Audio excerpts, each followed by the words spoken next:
Welcome back to this episode of the biggest what ifs in the theme park industry. This is episode 8. In this one, we'll talk about the Six Flags Entertainment Corporation and its future, along with some of the specific rides within the chain, while also covering a few independent parks here in North America.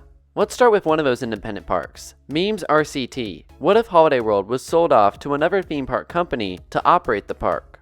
Let me start by saying, I think the chance of this happening is very, very slim. Holiday World is a pretty famous park, and they have some very famous roller coasters, and granted they don't get new coasters nearly as often as some other parks, but Holiday World has incredible customer service and some awesome rides. I think they're going to want to hold on to it. But okay, what if they decided it was time to give this park to another operator? Who would buy it? Well, I think Herschend Family Entertainment is the most likely option. Among other things, Herschend currently owns 4 theme parks. They're most well known for Dollywood and Silver Dollar City. Not too long ago, Herschend made an offer to buy Silverwood Theme Park in Idaho. This is another pretty well known family theme park. Silverwood denied them and decided to hang on to their park, which I love, but Herschend's interest in buying a place like that makes me think that if Holiday World became available, they might be very interested in a place like that as well. It seems to me that Herschend and Holiday World have some of the same interests and core values of running a park. Big thrilling roller coasters, stylized / themed areas, and customer experience. I mean, Holiday World already offers free soft drinks at certain locations and free sunscreen to all guests. When Herschend decides to care about a place, or I guess you're at a park that isn't called Wild Adventures,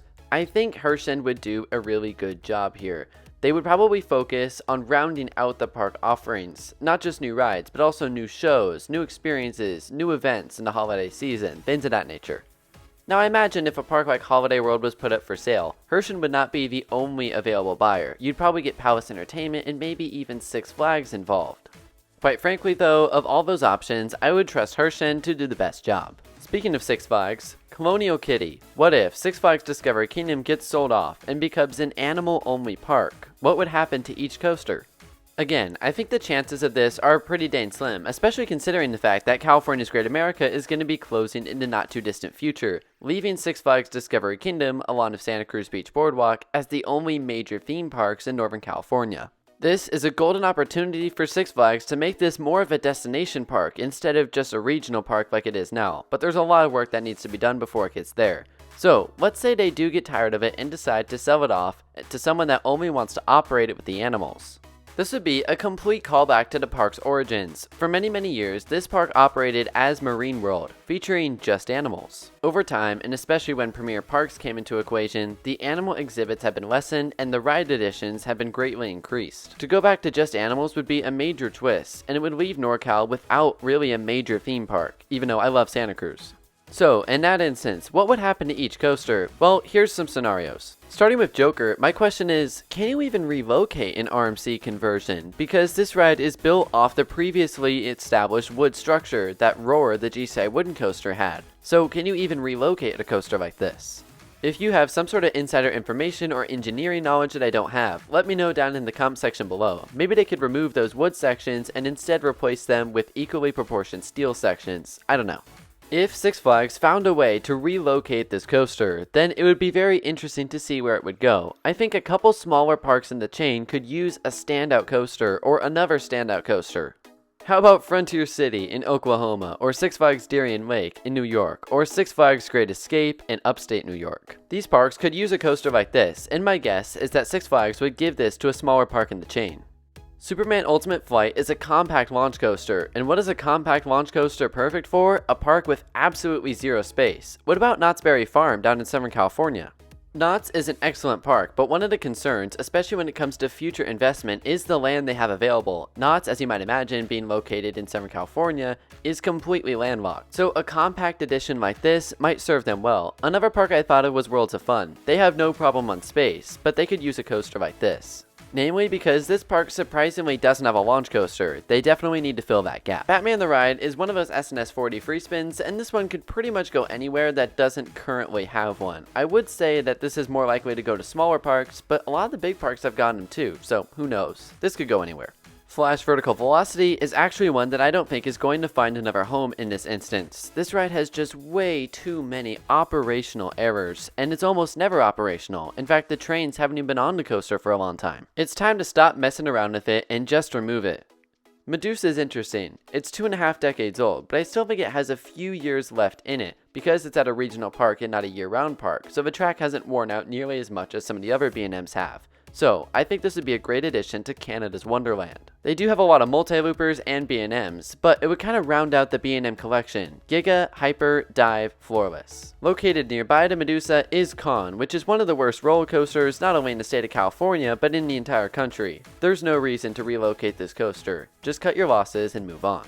Now, despite the fact that Cobra opened in 2000, so it's not exactly new either, I think this is a coaster that could find another home. A couple parks I thought of include Dorney Park in Pennsylvania and Michigan's Adventure in, you guessed it, Michigan. I think these parks would both benefit from having a coaster that's kind of walking the line between a kids coaster and a family coaster. Both of these parks have a very small kids coaster, a Wild Mouse, and then jump straight to thrill coasters from there.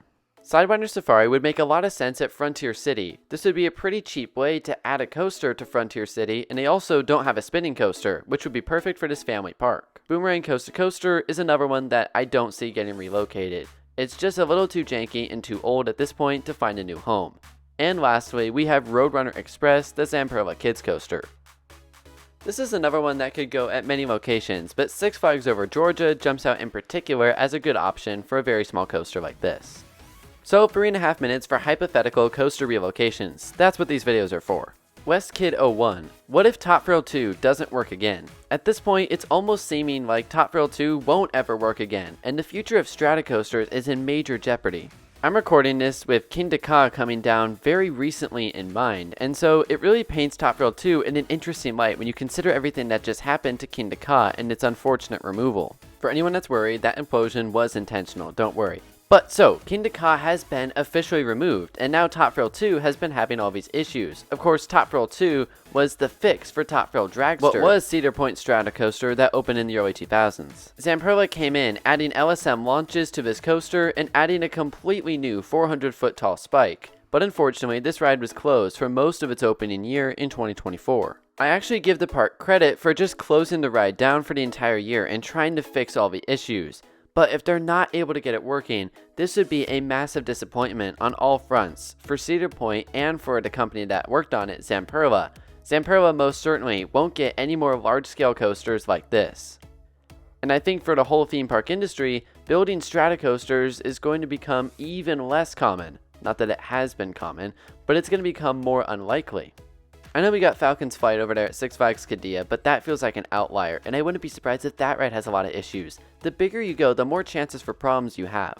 If they decide they ought to just flat out remove it, I'm very interested to see what the actual removal of track from site process looks like, because they're going to have to be a bit more delicate than Six Flags Great Adventure was. Super X11, what if United Parks buys Marineland? So, if you forgot, United Parks is what was formerly known as SeaWorld Entertainment. Marineland is one of those parks that on paper feels like it would be a good park for SeaWorld or United Parks, but I think they should stay away from it. This park has a lot of problems, to say the least. It has some of the widest and longest footpaths you will ever see at any theme park. And outside of one of the world's best drop towers overlooking Niagara Falls, gotta admit that's pretty cool, and the Dragon Mountain roller coaster from Aerodynamics, there's really not a whole lot of reward for all that walking. It feels like the standard for operating this park is pretty low, so United Parks would probably do a lot of good for Marineland. They'd probably keep up the animal exhibits better and add more attractions. But I don't think there's enough attendance at this park to justify them even being interested. From what I've seen, it can really only go up. So hey, United Parks, if you want to give it a shot, be my guest. Last one for this video is once again from WestKid01. What if Rapterra, along with Iron Menace, hurts Six Flags' relationship with B&M? This is a complicated question, but it ultimately relies on one assumption, and that is that Six Flags, or Legacy Cedar Fair at that time, was disappointed by the performance of Iron Menace. When this coaster opened, many said it was pretty fun, but it had a surprisingly jerky moment at the end, and it was a little bit shaky. New B&M seemed to have this problem. The assumption is that Dorney Park 2 was a little bit disappointed by how this coaster turned out on opening day. And now turning to Rapterra at King's Dominion, we have to ask, is this coaster going to do the same thing? It hasn't opened yet, nobody's ridden it, but maybe. Until we've ridden it, it's honestly impossible to say. Another coaster factoring into this is Wrath of Rakshasa, which is coming to Six Flags Great America in Illinois. How this coaster is received from the public and how it's perceived from Six Flags management will also factor into their opinion of B&M. If Rapterra and Rapterra get great reception and give smooth rides to everyone, then I think the relationship with B&M will be just fine. But if these rides come out a little bit shaky too, then I would start asking questions. Questions like, is every coaster we're gonna get from you be this shaky? That's not something we want to have happen. And if the relationship is indeed hurt, I think the result is pretty simple. We just won't see B&M coasters being added to the chain, and that will be unfortunate. But that's going to bring us to the end of episode 8 of the biggest what ifs in the theme park industry. Tell me what you know of my thoughts down in the comment section below, and please, if you have an idea for a future episode, leave that down there too, starting with the words what if. Thank you so much for watching. I'll catch you in the next one.